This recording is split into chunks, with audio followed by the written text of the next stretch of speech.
Mesdames et messieurs, bonsoir et bienvenue.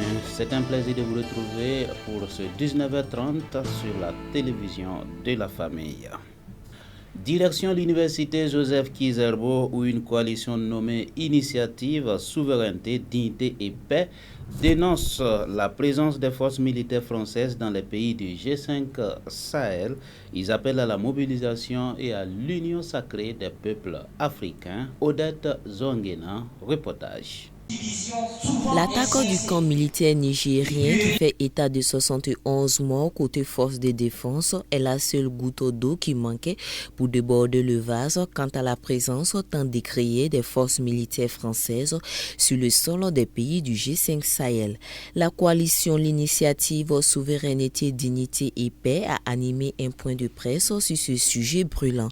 Maître Benouende Sankara, membre de l'association, s'interroge sur le rôle de la force Barkhane sous nos cieux.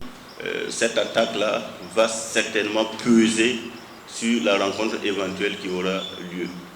Parce que personne ne peut comprendre que ce soit à la veille de la rencontre de Pau que cette attaque peut avoir lieu, encore une fois de plus, sous la présence des forces militaires dans les pays du G5 Sahel.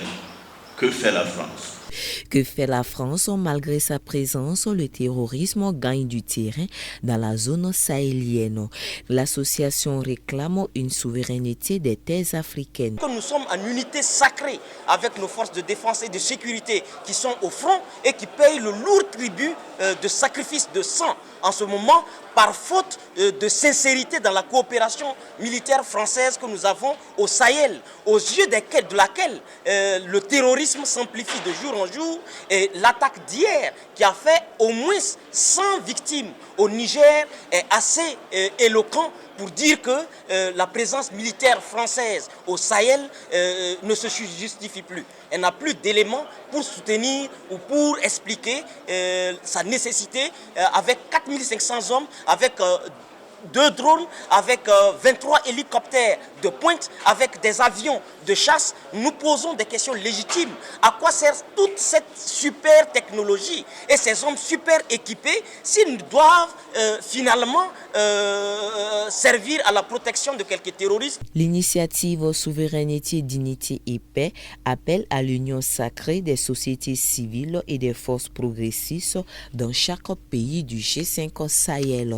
Elle prévoit à cet effet, dans les jours prochains, l'organisation de marches et meetings dans les villes intérieures et dans les capitales politiques, la production de messages solennels contenant les besoins et les opinions des peuples à transmettre à chaque président membre du G5 Sahel et les mobilisations populaires pour livrer un message le jour du départ et du retour des différents présidents. Prière pour le Niger qui a subi mardi une lourde perte en vies humaines. 71 personnes militaires sont restées dans l'attaque du camp d'Inates. Le sommet entre la France et les pays du G5 Sahel, initialement prévu le 16 décembre prochain, est reporté début 2020.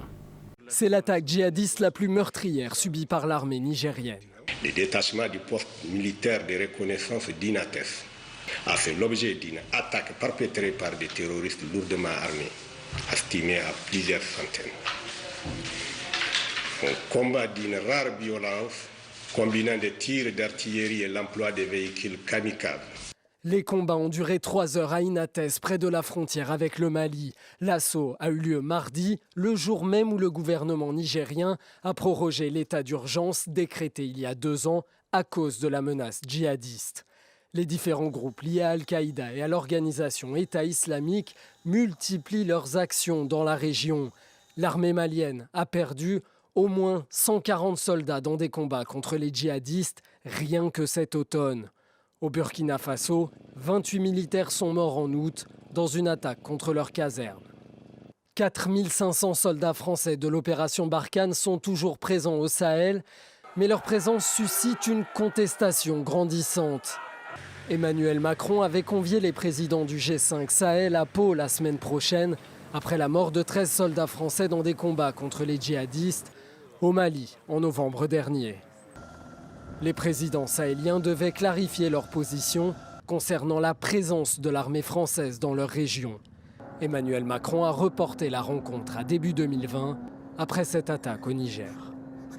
Madagascar, au moins 2 personnes emportées lors du passage du cyclone Belna sur le nord-ouest de l'île de Madagascar. C'est l'annonce faite par les autorités locales. Plus de 1700 sinistrés ont été enregistrés. Au moins 2 personnes décédées lors du passage du cyclone Belna à Madagascar. L'information a été confirmée mardi après-midi par le Bureau malgache de gestion des risques et des catastrophes. Selon le secrétaire exécutif de l'institution, les 2 décès ont été causés par les inondations. Il y a aussi la coupure de l'électricité, 12 poteaux électriques endommagés, des puits submergés, c'est-à-dire manque, pénurie d'eau potable. Il y a aussi 1300 sinistrés déplacés répartis dans 5 sites d'hébergement.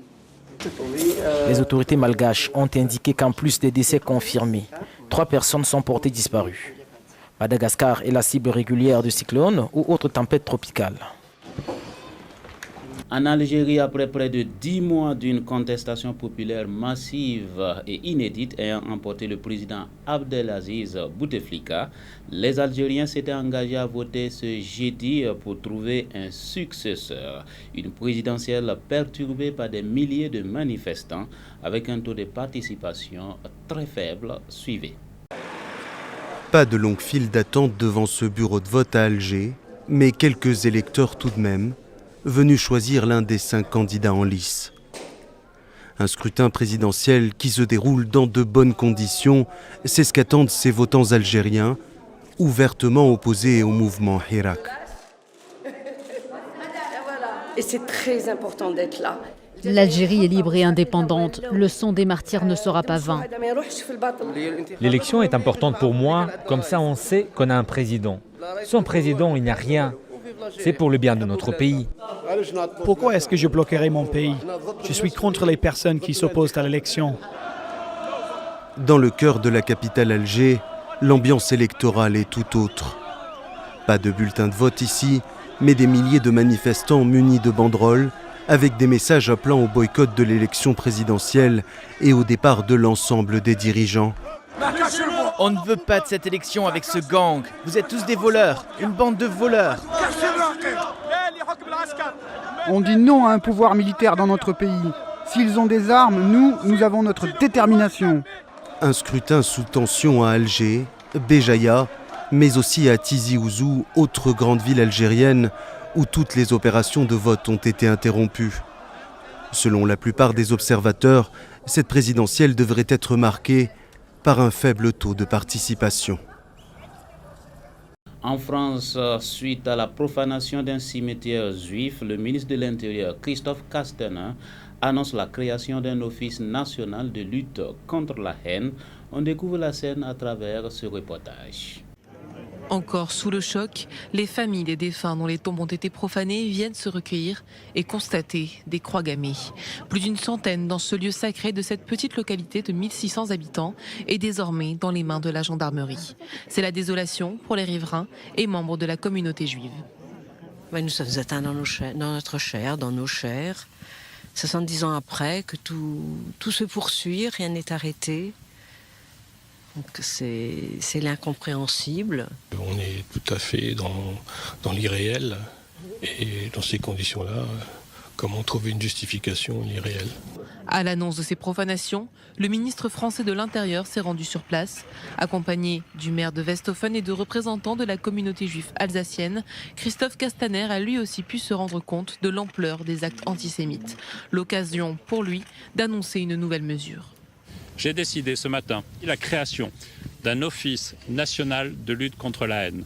Il sera chargé de coordonner pour la gendarmerie nationale à la fois cette enquête pour que tous les moyens nationaux soient mobilisés, mais aussi l'ensemble des enquêtes pour les actes antisémites, anti-musulmans, anti-chrétiens que nous connaissons sur notre territoire en zone gendarmerie.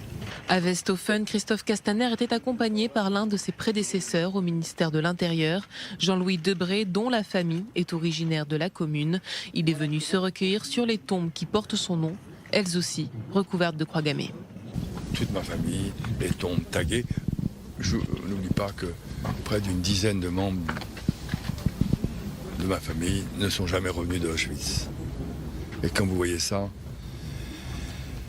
vous avez un moment d'une très grande tristesse, mais aussi d'une très grande colère, mais aussi d'une détermination.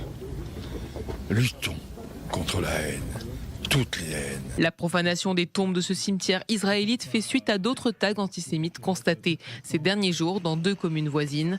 Après les 37 tombes profanées dans le cimetière juif de Herlisheim en décembre 2018, puis dans celui de Katzenheim en février dernier, il s'agit ici, à Westhofen, de la 3e profanation de tombes juives en moins d'1 an dans le seul département du Bas-Rhin. C'est la fin de cette session d'information sur la télévision de la famille. Mesdames et messieurs, on se donne rendez-vous demain pour d'autres nouvelles. Bonsoir.